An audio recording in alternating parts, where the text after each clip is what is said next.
Class 10th arithmetic progressions चल रहा है। यहाँ एक्सरसाइज 5.2 हमारी चल रही थी। उसके पहले आज पढ़ाने के पहले मैं आप लोगों से कुछ बोलना चाहता हूँ कि मैं ये देख रहा हूँ क्लास 10th के बच्चे बिल्कुल भी स्टडी पे ध्यान नहीं दे रहे हैं। कुछ बच्चे रेगुलर मैं देख रहा हूँ वो वीडियो अटेंड नहीं कर रहे हैं, एब्सेंट रह रहे हैं, और केवल 5 या 6 बच्चे ही रेगुलरली जो है वो उसको ध्यान दे रहे हैं। मैं बार बार कह रहा हूँ कि आप जो है वो केवल वीडियो को टच करके भाग आना आपका सॉल्यूशन नहीं है। आप खोलते हैं, खोलते ही 1-2 मिनट देखा इधर उधर का, फिर वापस हो गए, तो इससे आपकी पढ़ाई कभी भी नहीं हो पाएगी। ये आप समझ लीजिए कि इस ड्यूरेशन में आपको इसी तरीके से पढ़ना होगा। आप वीडियो को लास्ट तक देखिए और साथ में तुरंत नोटबुक लेकर जो जो क्वेश्चन मैं करा रहा हूं उसको करते रहिए। फिर सेकंड राउंड में आप पॉज स्टॉप करके या स्किप करके कर सकते हैं। फर्स्ट राउंड में तो आपको एक साथ पूरा देखना ही होगा। केवल 5-7 बच्चे ही इसको रेगुलर कर रहे हैं। जो बच्चे नहीं कर रहे हैं वो मेरे नजर में है। उन बच्चों को उस हिसाब से आप समझ लीजिए कि क्या रिएक्ट हो सकता है। मैं उस पर कुछ कहना नहीं चाहूंगा, वो सीधे उनको पता चलेगा कि क्या हो रहा है। अब आप जो है वो आज से आपको ये ध्यान देना है कि आप रेगुलर करिए। अर्थमेटिक प्रोग्रेशन बहुत इंपॉर्टेंट चैप्टर है, इसको अच्छे से ध्यान दीजिए। इसके बाद 5th के बाद 6th चैप्टर और अच्छा आएगा। चलिए हम अब बात करते हैं। इसके क्वेश्चन नंबर 2 तक हो गया था, अब हम क्वेश्चन नंबर 3 की बात करते हैं। क्वेश्चन नंबर 3 में मिसिंग टर्म्स निकालने हैं। यहाँ पर जैसे इसका फर्स्ट टर्म दिया हुआ है, यहाँ पर दिया है फर्स्ट है 2, फिर एक बॉक्स दे दिया, यहाँ पर 26 दे दिया। अब आपका बॉक्स वाले क्वेश्चन आ गया, यहाँ पर क्या कर दिया 26 हो गया। देखिए इसको करना क्या है, वही बेसिक कंसेप्ट है। फर्स्ट टर्म दिया हुआ है 2 और यहाँ पर कितने टर्म हो रहे हैं 1 2 3, तो n कितना हो गया 3, और लास्ट टर्म यानी कि थर्ड टर्म है 26। इसका d निकाल लीजिए आप, तो क्या हो गया आपका an is equals to a plus n minus 1 into D. तो an हो गया 26, 2 प्लस 3 माइनस 1 इंटू डी हमें फाइंड करना है। तो ये 2 उधर जाएगा, 26 minus 2 is equal to 2d, 24 is equal to 2d, तो d आ गया 12। जब d 12 आ गया तो ये सेकंड टर्म क्या होगा, इसी में से 12 ऐड हो जाएगा। तो यहाँ जो बॉक्स होगा या ये जो बॉक्स में जो आएगा वो क्या आ जाएगा 2 प्लस 12 दैट इज 14। तो यहाँ बॉक्स में क्या भर जाएगा आपका 14 आ जाएगा। नेक्स्ट वन इज, यहाँ पर 2 बॉक्स दिए हुए हैं 13, फिर एक बॉक्स, फिर एक 3। यदि हम इसको A1 ले लें, इसको A3 ले लें, चूंकि A2 तो दिया ही हुआ है, तो पहले हम A1 निकाल लें फिर A3 निकालेंगे। तो सबसे पहले देखिए यहाँ पर कितने टर्म हो रहे हैं, 4 टर्म हो रहे हैं। कितने हो रहे हैं 4, तो an हो रहा है या n हो गया आपका 4। ठीक है, अब आप देखिए कि सेकंड टर्म जो दिया जा रहा है वो 13 है और फोर्थ टर्म जो दिया जा रहा है वो 3 है।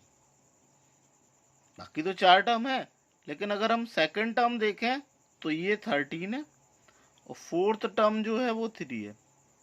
तो अब हम पहले सेकंड टर्म के हिसाब से देख लें, तो जो सेकंड टर्म होगा वो होगा 13 इज इक्वल टू ए की जगह A1 प्लस, अब यदि हम केवल इन्हीं 2 को कंसिडर करते तो 2 टर्म होते, तो n की जगह हम क्या लिख देते 2 माइनस 1 इंटू डी निकालना है।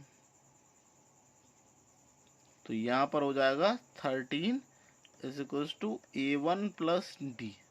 ये हो गई इक्वेशन नंबर फर्स्ट।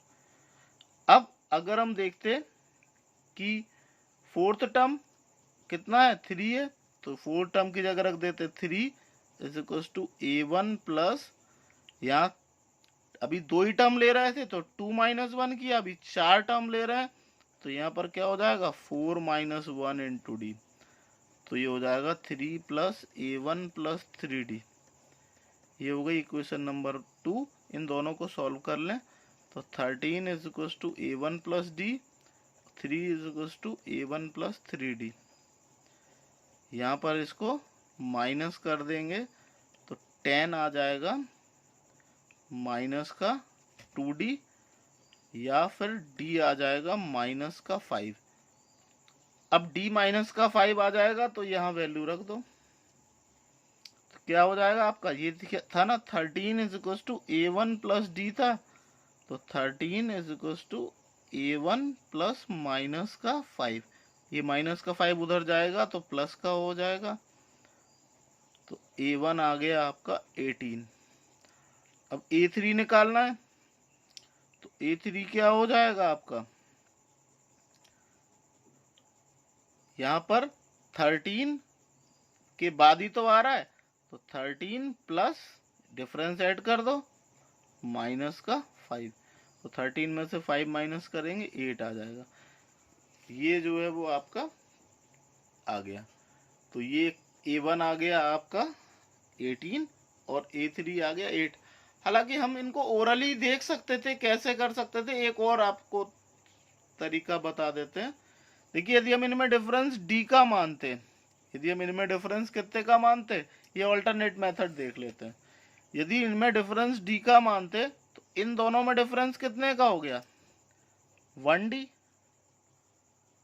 और इसमें भी D का डिफरेंस है तो ये क्या हुआ D, तो दोनों मिलाकर D प्लस D कितना हो गया 2D, और वैसे डिफरेंस कितने का आ रहा है 10 का, वो भी कैसा, इसमें से इसको माइनस करते हैं ना तो -10, तो D कितना हो जाता -5। अब जब D -5 हो जाता तो ये वाला क्या हो जाता 13 प्लस 13 माइनस -5, तो ये वाला हो जाता 13 माइनस -5 दैट इज 18, और ये वाला क्या हो जाता 13 प्लस -5, तो ये वाला हो जाता 8। तो ये एक शॉर्ट मेथड भी हो सकता था। चलिए अब हम इसका थर्ड देखते हैं। हालांकि ये जो थर्ड क्वेश्चन है, मतलब थर्ड के सारे पार्ट अभी जो आज मैंने स्टार्ट करे, ये एग्जामिनेशन पॉइंट ऑफ व्यू से बहुत अच्छे नहीं है, लेकिन आपकी प्रैक्टिस करने के हिसाब से ठीक है। इससे आपको लॉजिक लगाना सीख जाएंगे कि ये कौन कौन सा फॉर्मूला लगेगा या कुछ है। एग्जामिनेशन में इस तरह के क्वेश्चन नहीं आते हैं। एग्जामिनेशन में तो क्वेश्चन जो आते हैं वो क्वेश्चन नंबर 4 से शुरू होते हैं, वो क्वेश्चन आते हैं। यहाँ पर आ गया 5 के बाद दो जो है वो आपका ब्लॉक है, फिर 9/2। यहाँ पर हम एक ऑल्टरनेट मेथड यूज कर लेते हैं, या अगर आप चाहो तो डायरेक्ट भी कर सकते हैं। जैसे देखते हैं यहाँ इन दोनों के बीच में D का डिफरेंस, फिर D का, फिर D का, यहाँ ओवरऑल कितने का डिफरेंस हो गया 3D का। यहाँ पर देखें इसमें D का, इसमें D का, इसमें D का, तो टोटल डिफरेंस कितना हो रहा है, total difference in 3 terms 3D, ठीक है। और वैसे डिफरेंस क्या हो रहा है, तो 9 होल 1/2 माइनस 5/5, ये ओवरऑल डिफरेंस आई है। तो ये कितना हो गया 9 2 18 और 1 19/2 माइनस 5, दैट इज, तो ये हो गया 9/2। तो अब अगर हम पहला वाला देखेंगे, फर्स्ट बॉक्स देखेंगे, यदि हम इसको A1 A2 मान लें, इसको A3 मान लें, तो A2 क्या हो जाएगा आपका 5 प्लस 9/2, तो 2 5 जा 10 और 10 और 9 19/2। फर्स्ट वन इज 2 5 जा 10 और 9 19/2। यहाँ पर A2 हो जाएगा, हाँ जी ये तो गलत लिख दिया मैंने, यहाँ 3 का डिफरेंस 9/2 था भाई, तो यहाँ पर 3D इज 9/2 होगा। ये सब भी बाद में देखिएगा, ये हमने डिफरेंस किया 9/2, ये एक का थोड़ी है, ये 3 का है, 1 2 एंड 3, तो ये 3D के इक्वल होगा 9/2। तो D कितना आएगा आपका 3/2। अब हमें क्या करना है, ये बॉक्स वाला देखें A2 क्या हो जाएगा 5 + 3/2, तो 2 5 जा 10 और 3 13/2। A3 देखेंगे तो 13/2 + 3/2 कर देंगे, 13 और 3 16/2, 16/2 यानी कि 8। तो ये पहला वाला 13/2, दूसरा वाला 8। इसी में अगर हम फोर्थ देख लें, यहाँ -4 है, फिर यहाँ पर 4 बॉक्सेस हैं, फिर 6 है। अब आप देख लो यहाँ पर डिफरेंस कितने का हो जाएगा 1, एक डी ये हो गया, एक डी, एक डी, एक डी, एक डी, 1 2 3 4 5, यानी कि हम डिफरेंस देखेंगे तो ये कितने का हो जाएगा 5D। और ये ओवरऑल किसके इक्वल होगा 6 - -4 के। तो 5D हो गया आपका 10, तो D आ गया 2। बस अब आप इसमें 2 2 ऐड करते चले जाओ। ये पहला वाला बॉक्स होगा, यानी कि हम इसको A2 मान लें, तो -4 + 2 दैट इज -2। दूसरा वाला बॉक्स, ये इसको A2 ले लो, इसको A3 ले लो, इसको A4 ले लो, इसको A5 ले लो। तो A3 क्या हो जाएगा -2 + 2 दैट इज 0। A4 क्या हो जाएगा 0 + 2 दैट इज 2।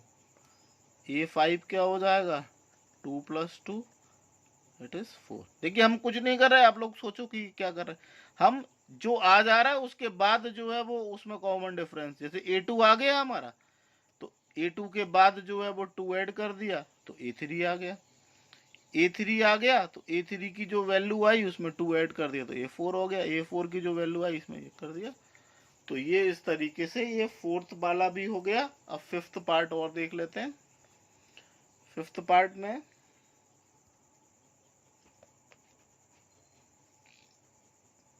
ये बॉक्स है 38, फिर 3 बार दिया।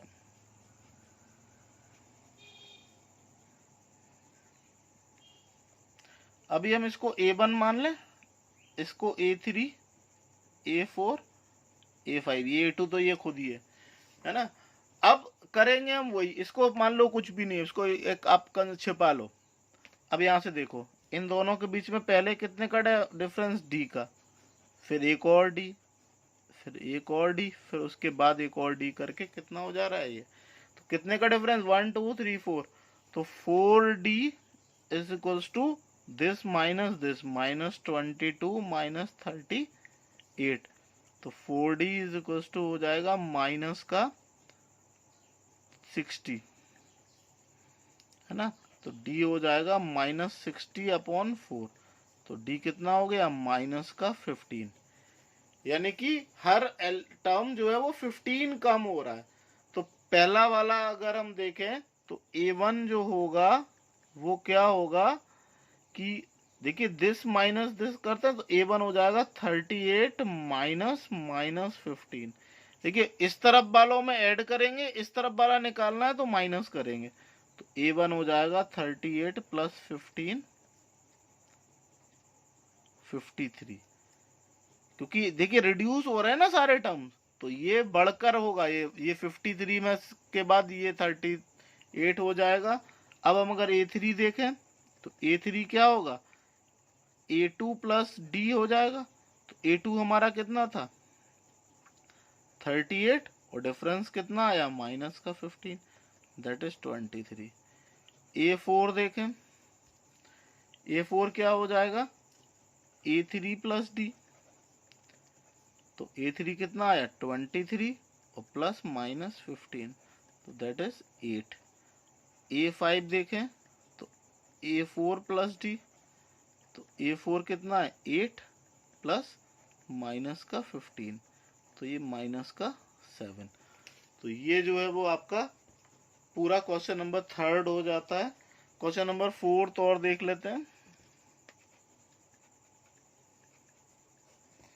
फोर्थ क्वेश्चन कहा जा रहा है which terms of the AP, AP है 3 8 13 18 और ये कह रहे हैं कि कौन सा टर्म जो है वो 78 होगा। ठीक है, इसमें आप देखो ए हो गया 3, डी कितना हो जाएगा 8 माइनस 3 दैट इज 5, और इसमें लास्ट या nth टर्म दिया हुआ है 78। आपको फाइंड क्या करना है, n। इस तरह के क्वेश्चन हमने शुरू में भी लगाए।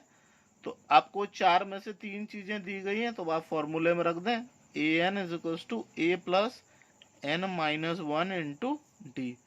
तो 78 is equal to 3 plus N निकालना है -1, डी कितना है 5।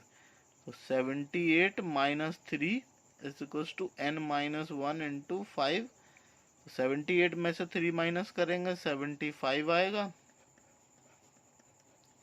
ये 5 उधर जाएगा, अपॉन 5 हो गया, ये हो गया 15। तो n माइनस 1 15 आ गया, तो n आ जाएगा 15 प्लस 1, तो that n is equal to 16। तो कौन सा टर्म होगा, 16 टर्म होगा। बाकी के क्वेश्चंस आप लोग ट्राई करिएगा, और मैं नेक्स्ट वीडियो में कराऊंगा, तो आप उसको टैली कर लीजिएगा।